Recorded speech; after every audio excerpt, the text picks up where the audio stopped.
Assalamualaikum warahmatullahi wabarakatuh. Perkenalkan, nama saya Muhammad Riza Ainul Yakin dari kelas C NIM 162. Di sini saya akan menerangkan pengertian syirik, bahaya syirik dalam masyarakat, dalil-dalil Quran dan hadis tentang syirik, perilaku syirik yang ada di dalam masyarakat, dan yang terakhir penawaran solutif atas perbuatan syirik.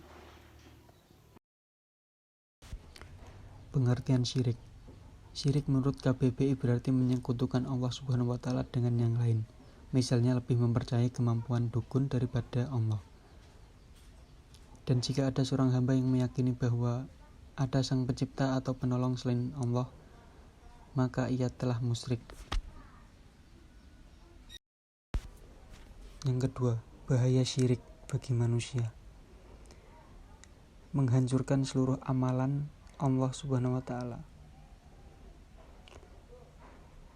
Hilangnya rasa aman di dunia dan di akhirat.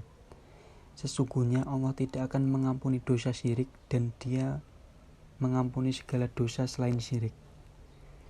Yang ketiga, perilaku syirik kekal dalam neraka. Yang ketiga, dalil Al-Quran tentang syirik. Berikut penjelasan dalil Al-Quran tentang syirik yang saya jelaskan di atas tadi.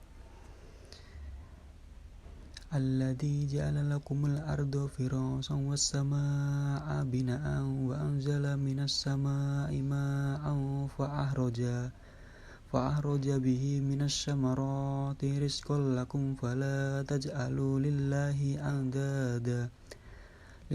andada wa antum ta'lamun. Yang artinya, Dialah Allah yang menjadikan bumi sebagai hamparan bagimu dan langit sebagai atapnya.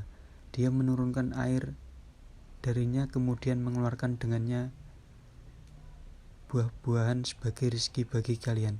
Maka janganlah kalian mempersekutukannya dengan sesuatu ataupun, sedang kalian mengetahui hal tersebut.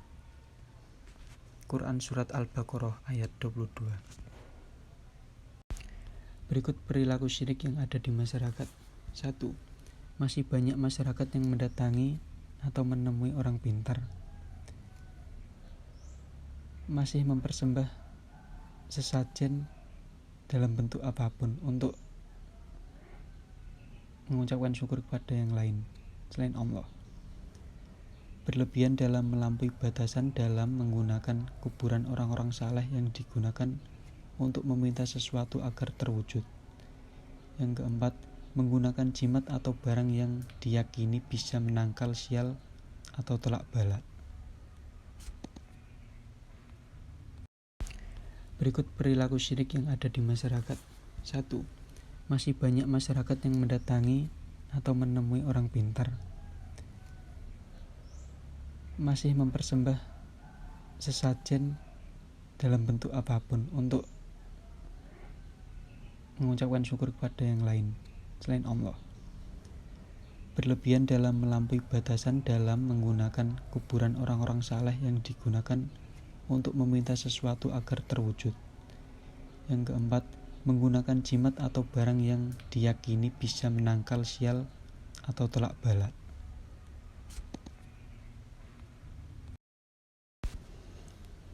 Yang terakhir adalah penawaran solutif bagi perilaku syirik.